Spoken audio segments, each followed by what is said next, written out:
Tampa Bay Bucs at the Carolina Panthers. Steven, I'm not going to let you sit here and talk for 10 minutes about this game. It's 13-point spread in favor of the Bucs. It is a 39.5 total.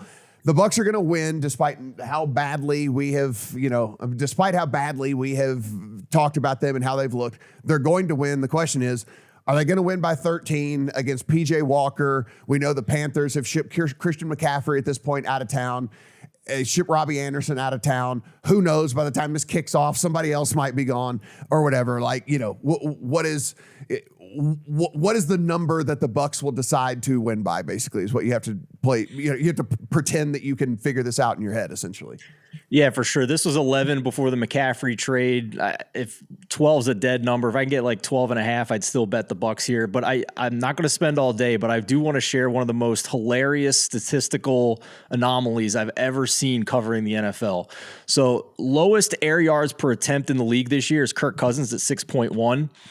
PJ Walker last week, negative 0.1. So his average pass in the game was behind the line of scrimmage.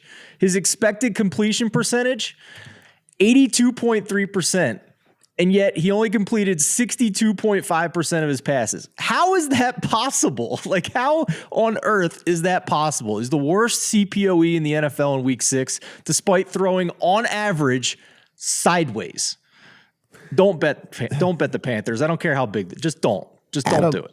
Adam, 13 points. So I guess here's my, if someone does want to bet this game, tell me if this makes sense to you. So ask yourself, what do you think the max offensive output for the Panthers can possibly be in this game?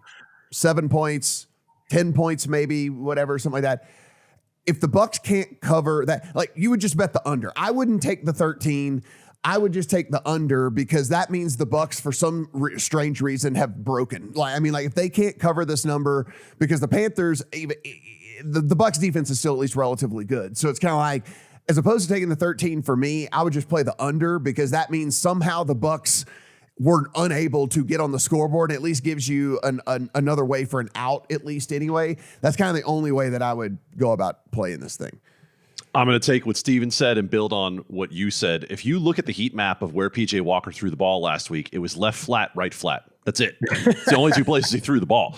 And immediately when this total came out at 41, I smashed under. Mm-hmm. And that was on Sunday night.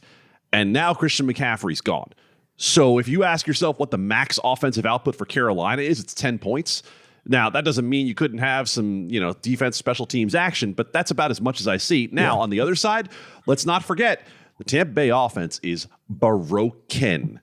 I'm not saying it can't get fixed, but right now it's broken. And so I don't believe Tampa Bay is necessarily a lock to do anything in particular this year. They do face the second easiest schedule in the league the rest of the way. Oh, by the way, the easiest schedule is the Atlanta Falcons.